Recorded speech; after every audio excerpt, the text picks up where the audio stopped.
les projets de bonheur et non de malheur. Nayebi mabongisami oyo ngani na bongisi po na tina na bino ya mabongisami ya esengo ya mawa te yango mawa oyo ezoyelanga ya nango na forme ya première pierre ndeko nazo encourager moto moko ya kominimize difficulté oza nango olobi ete eza nango forme ya première pierre ya construction parce que derrière souffrance oyo il y a quelque chose que Dieu veut faire.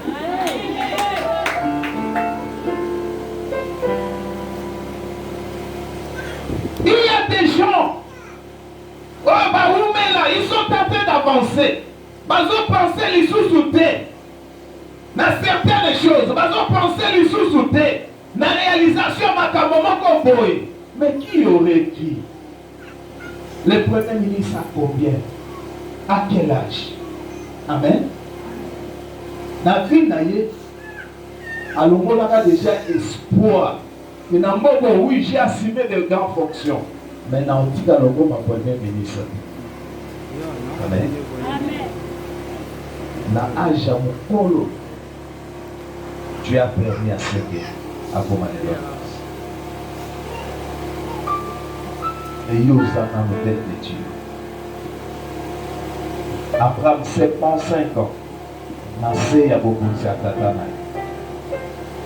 Et comme toi, tu as la yoto ou meni nanda kwa parents. Il dit c'est que ou meni nanda kwa parents. Il y a des banques, il y a construction en tant qu'imère. Et ça a forme, mais derrière il y a un grand mariage Jésus. Derrière il y a un grand travail, une grande promotion et ça y est. Moto la yote ya kolomete mokoloni yoko kobonga ndeko kobonga epona ekolote kobonga epona kombote kobonga biso tamba na famille ndeko famille na ngai kozwa kombo à partir na nga parce que na yete na projet ya Nzambe Nzambe kozwa nga na meya il va m'amener quelque part ndeko koluka te obanda neti baninga mosusu akoma ane famille soki mabangala akoma okomi kotisa na famille onga par exemple famille Dumbi ya kuta famille Dumbi. Alléluia. Amen. Mabangala na yo de kutosala kombo. Alléluia. Amen. Sululu na yo de kutosala nini? Oh.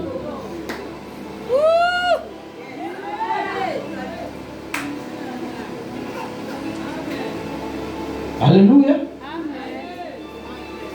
Qui umba di madiala na yo osala na moko. Zona umba di madiala. Amen. Amen. Abraham ne pensait plus. Abraham n'a espoir na alobi so na kufika. Tona makambo na biso ya famille ba kuna na bangonga. Mais Dieu ne voyait pas Abraham sous ordre de son père. Dieu ne voyait pas Abraham sous autorité de son père, mais Dieu voyait Abraham un grand patron avec une entreprise avec ses enfants comme héritiers de ses biens.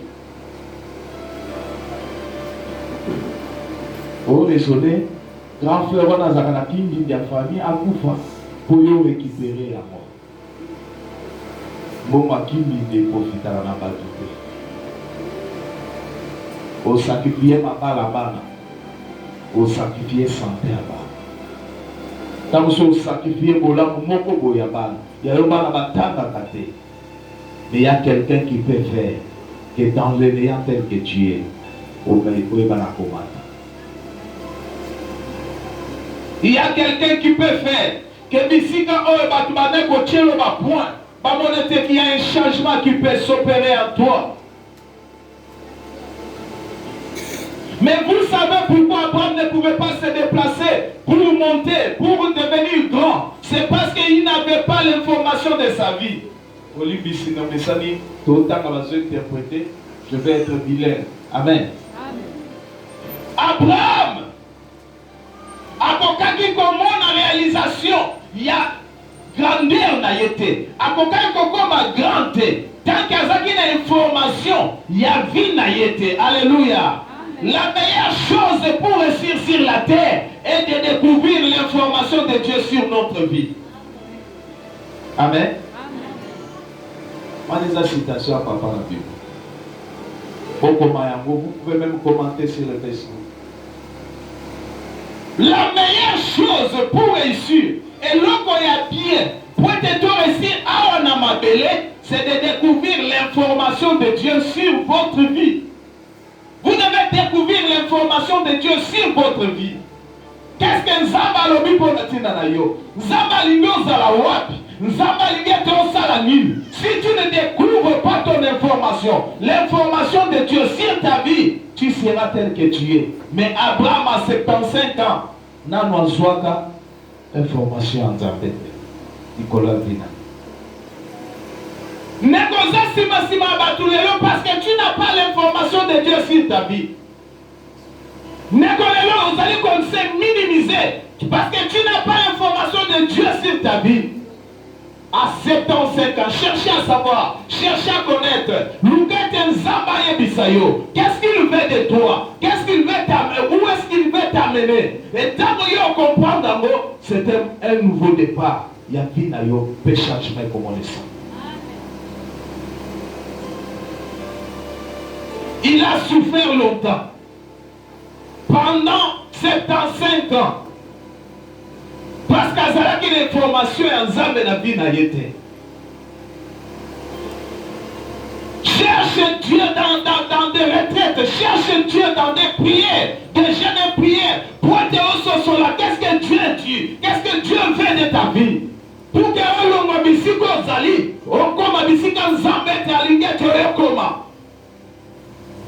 Parce que tant qu'on a l'information à vie na yo, quelle que soit la situation, ou quel que soit ce que vous allez se trouver, dans la circonstance vous allez se trouver, ce qu'il peut te demander, dans la situation où il y a la carotte. Mais à ce moment-là, vous devez comprendre son information et à tout ce que Dieu veut pour t'amener ici où il y a l'unité aux âmes. Alléluia. Important et pas une ensemble et ça parcours na yo parce que les projets abonnés ont ensemble sala pour la banane mais il veut nous voir accepter ou obéir na parcours y a lié de traverser pointe mon kili et puis mon kili est réconcilié avec Dieu. Dieu avait un parcours où c'était le chemin de la croix. Mon qu'il est comme qui s'abattait ceux qui n'a pas ça qui parle la croix. Il voulait à ce qui est l'obéissance par son fils. Il l'a fait et nous sommes aujourd'hui des enfants de Dieu. Pour que le par exemple, Dieu te demande un parcours à suivre. Parce qu'il veut que tu quittes du point zéro pour aller là où il a prévu plutôt des bénédictions pour la Tindanayo. Et ceux qui ont l'ingénieur au monde à l'oboko d'ensemble, l'anda parcours Zamba tracé pour la Tindanayo. Amen. Il y a beaucoup de gens qui sont des Jonas.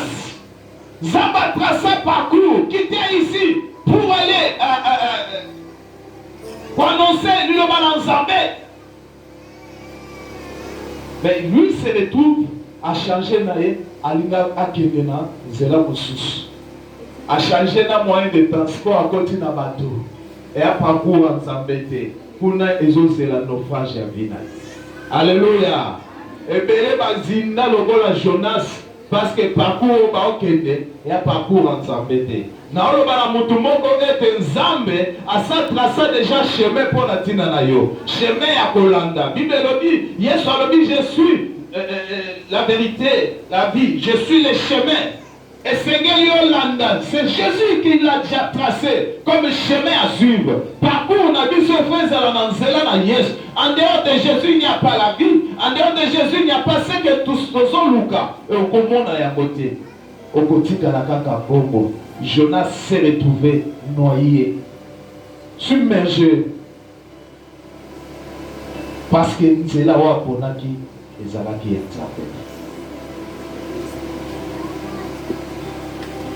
a des gens qui ont souffert par leur propre volonté. Ils ont souffert parce qu'eux-mêmes ont voulu, ont accepté cela. Ils ont tracé. Bazali koluka information bina bango epai na nzambe te yango nyonso soka yoki ke na kabine ezofuta ye wana mbango na kabine soka yoki ke lelo nde lufu ezofuta ye wana ndeko mutu nyonso akopamama na lufu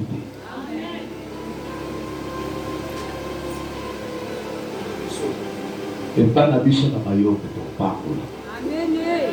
Alléluia. Alléluia.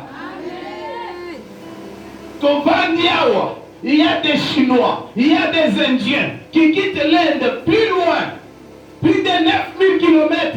Mais bazoya a en Congo, bavandi na Kinshasa te baye wapi na Boma.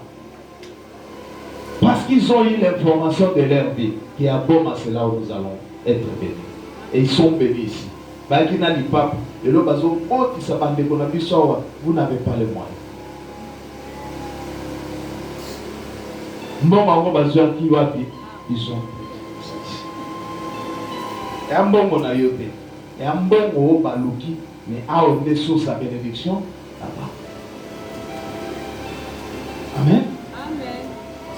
Cherche l'information vie na yo kotika la bongo te vie no ko changer vie no ko la transformer comme ça la commerce c'est parce que tout le monde fait tel ou tel commerce. Mais fais-le parce que Dieu te convainc de le faire. Parce que celui qui est dans l'information de Dieu, il réussit toujours. Après m'a quitté, ndako atata na ye, bisika mesana, culture a mesana, azokende, mukulu bakwa kobenge mokolo azoba, okende wa, onzamba lobina kende boye.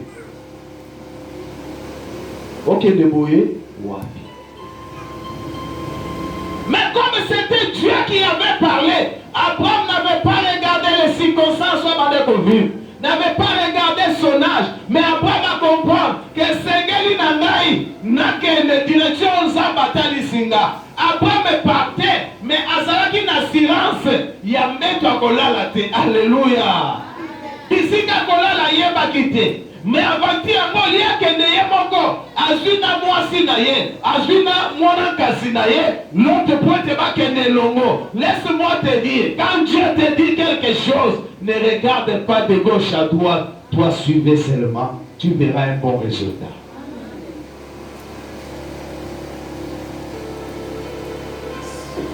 Ba Pierre kutu batunaka Yesu, totiki nyonso tolandio, biso tokozwa nini? Yesu a garanti ça, il va pas le sentir. Mais Abraham n'avait rien reçu comme garantie de la vie. Mais il a seulement eu l'information qu'il sera béni. Il sera une source de bénédiction pour la tina mokili mobimba. Yamoba lobi bimbanano. Tu dois sortir, tu veux être grand, tu veux être géant dans ce monde. Obéir à la voix de Dieu. Obéir à la voix de Dieu. Il faut tosa yango. Quel que soit Némosé se trouve, tosa nanou. Nyon sokoya sima. Mais il est difficile, les gens qui fréquentent les églises, et tosa kamongo na nzambe. Tosa kayabote. Il était tenté de partir, ma garantie qui est colliaté. Il était tenté de partir, ma garantie ce qui est. Et si Kakola hébergement. Mais aucune n'a divagation parce qu'il a écouté un ainsi dit l'Éternel. Mais les lots à l'église, tu verras des gens qui viennent à l'église. Avant de venir à Otuma, Siko, par Nabi Chevo Salani, ils ont signé contrat Nanza. Après, pour que vous papa on aille aux ala, oui. Cette œuvre, ce n'est pas l'œuvre humaine, c'est une œuvre de Dieu. Zame muto aprenaka sur la biso. Mais yambo, il faut d'abord autosa. On s'en de les servir. Tu verras quelqu'un en train de venir négocier. Je veux voir le pasteur Nassolonaye parce que je veux faire ça. Mais si quand on a outil, pour que moi aussi, on commence à te donner. Mon frère, ma soeur, je te décourage. Abraham, pour qu'il devienne géant, aloba kite Nzambe, nazobima natiki buzobo, natiki idolati opianga, il n'avait pas demandé. Tozo comme ma géante, ma grotte. Tozo pas moi parce que nous posons des conditions pour servir Dieu. Nous posons des conditions pour que toi et Manakopusa ne pas une Nzambe. Auprès de Dieu, il n'y a pas de conditions à imposer. Auprès de Dieu, il n'y a pas de conditions à donner. Il faut d'abord obéir. C'est l'obéissance. La Bible dit l'obéissance vaut mieux que les sacrifices. L'obéissance. Osana posa ya libala. Tosana nzambe. Landa kota na parcours nzamba lingi. C'est alors libala bien. Osana posa ya musala. Ebele nzamba pesa na mo misala. Bakoma ba messieurs raison. Bakoma ka koloba oh, j'ai trop pris. Je suis trop pris plutôt. J'ai beaucoup d'occupation. Ebele nzamba permettait si ça va se trouver na ba université. Aujourd'hui il te dira je n'ai plus le temps pour venir prier. Mais le Dieu qui a fait que Okoma étudie, le Dieu qui a fait qu'Okoma à ce niveau-là, tu l'as négligé, tu lui imposes des conditions. Seigneur, tu comprends? Talangaï nazo sal, talangaï nazo étudiant. Okoma géant.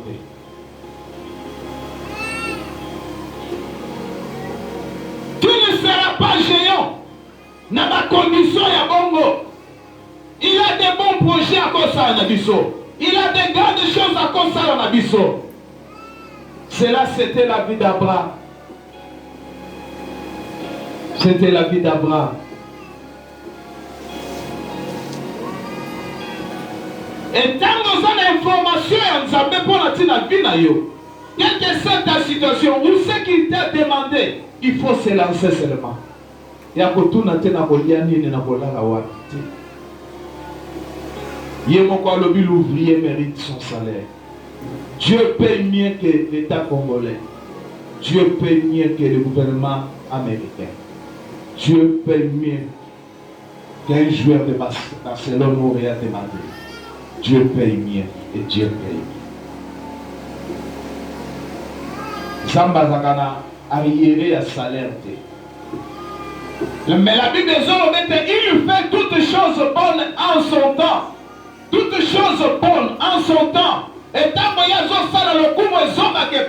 quelles conditions on peut s'acquitter dans Zambé. Alors est-ce que tu avais réellement l'information de ta vie? Si tu as l'information de ta vie, tu n'allais pas donner de telles conditions. Il a besoin que tu viennes prier. Tu tournes le dos, mais tu veux que tu sois béni. Non, Dieu n'est pas dans de telles choses. Il n'est pas dans de telles choses. Il n'est pas dans de telles. Lancez-vous dans le parcours et ainsi pour ça. Pour être important et pas dans un parcours. Abraham a tout abandonné à 75 ans. Et ça a une folie. Mais parcours avait fait qu'il réussisse dans la vie. C'était une folie pour ma famille Abraham. Il y a un moment que papa Abraham, quand Abraham a décidé habilement. Dans la Mésopotamie, ils sont sortis, son père, mais Abraham était d'abord sorti avec son père, son neveu, ils sont là-bas, arrivés quelque part. Zababoni que a Tosina nous parcours à Tchakité. Il a fait encore 12 ans là où il était. Avec Tanda qui se souvient. Parce que Landa qui parcourt en Zambé.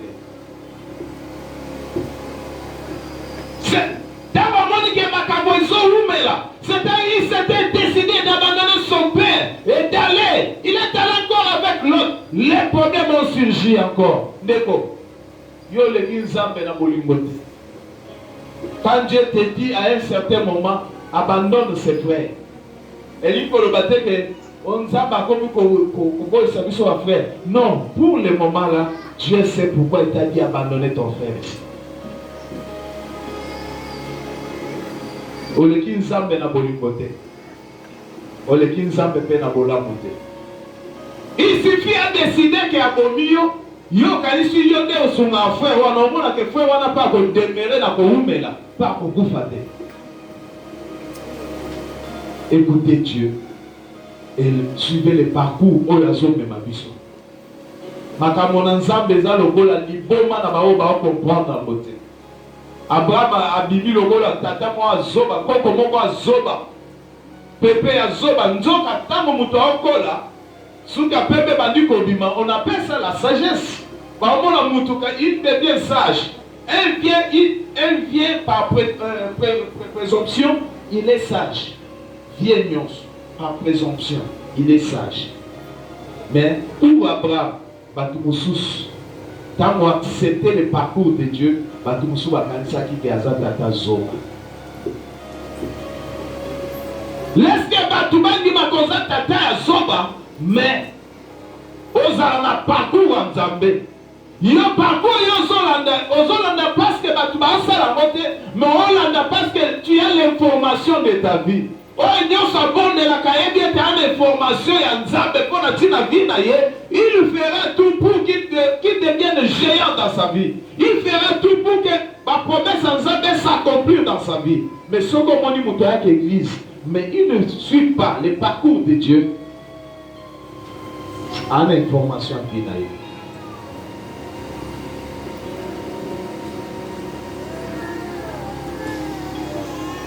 Les jours où j'avais appris, un membre de la famille élargie était sorcier. Pour me sananaye, on le fait tenter chez lui. Tous les mois vacances à Mouké, même 2 semaines, toute la famille on allait là-bas. Les parents nous laissaient là-bas. On n'avait pas accepté. Mais les jours où on doit apprendre, Dieu nous a parlé. Nous avons compris. Et ces jours-là, on l'aimait, mais avec beaucoup de prudence. Donc, quand il faut mettre solo projet pourquoi? Parce que tu es pour comprendre l'information de la vie. Ce qu'il avait fait dans notre vie. Les loyaux makamonions aux sara. Oh, comme mon n'était parce que tu n'as pas l'information de ta vie. Que Dieu te fasse grâce.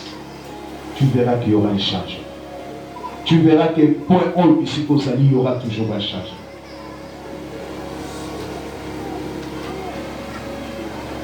Là où Dieu t'amène est plus important que là où tu as.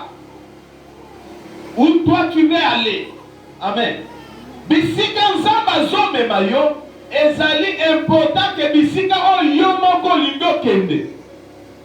Ezala batu bakenda na lufu mbongo elimo bango. Bazonga maboko pamba.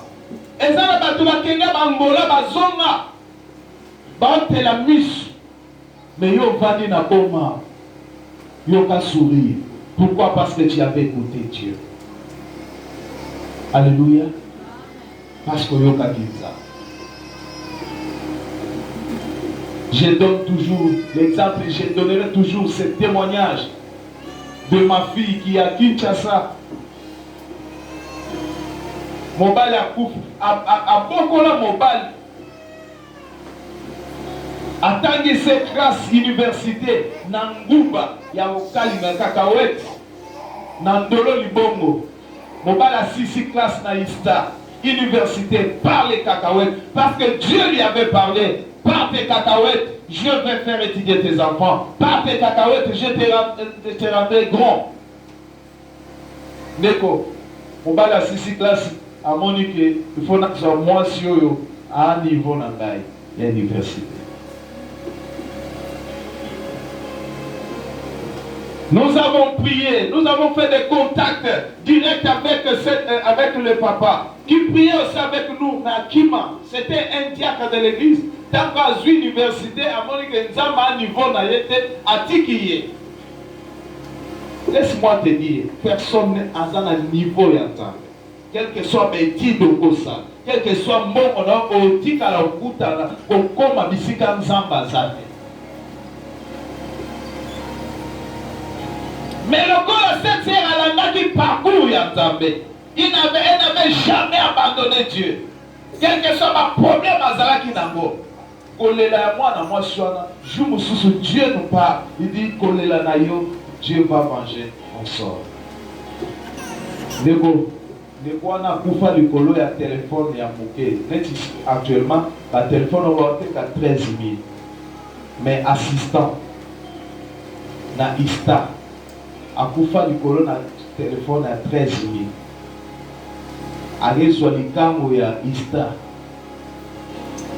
Bisika bazo tambola na nzela eleleki akenda kotika likambo wana na kozonga asoda babibeli pesa téléphone eza nango ya moins cher ya touche pesa linga babeta ye masasi. Pour les gens qui ont habité Kinshasa na météo babetaka motu moko masasi likolo ya téléphone, c'était notre frère. Mais pour la nini moi si atikalaki na parcours WhatsApp kaka na kaka wetu wana bisika ba directeur basobi mapango na Kinshasa te ya sobi lopango kana ngumba na yo aso atokinda kana ngumba na yo lelo aza na kati ya ndako na ye na ngumba na yo mwana na ye moko asisi classe aza na université na ngumba na yo seke Nzambe bisika Nzambe azotinda yo kende eza important ke bisika yo moko linyoke kindumbu ozolanda eza bisika Nzambe atindi yo Nzambe alingi azwa yo ka ndenge ozali fort moi akomiso monene mais suivez les parcours kita obude bato wana bisika Nzambe aomema yo te. Dieu ne te voit pas dans des bouts. Mais Dieu te voit dans l'obéissance. L'annonce et l'anzapa. Tu vas réussir. Tu vas réussir.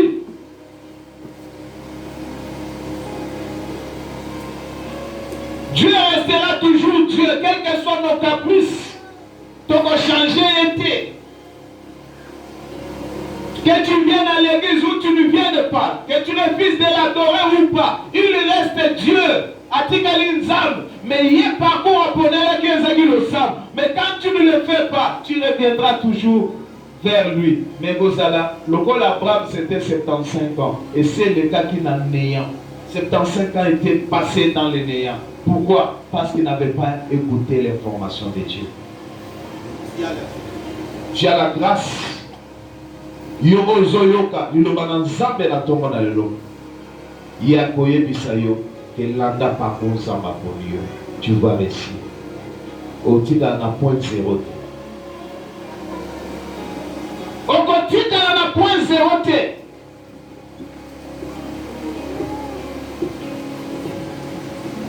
Dans Genèse chapitre 12 verset 2 il dit je ferai de toi une grande nation, je te bénirai, je rendrai ton nom grand et tu seras une source de bénédiction. Une source de bénédiction.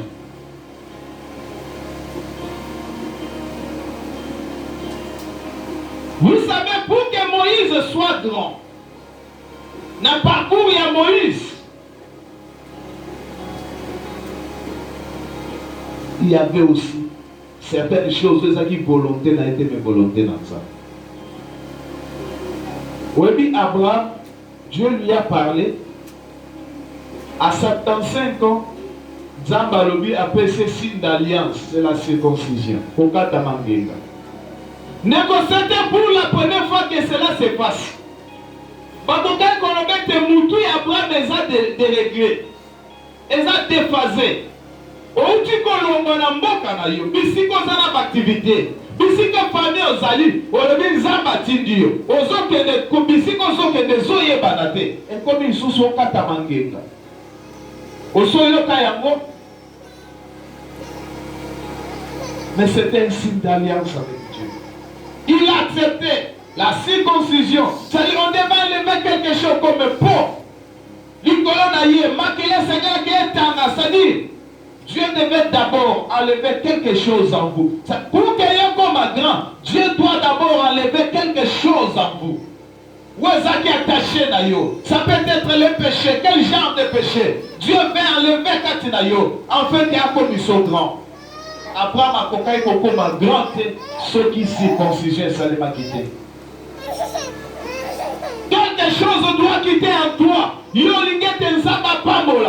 t'allons vers la consolation divine. Zamba sera de grandes choses. Tu dois accepter que Nzamba longola.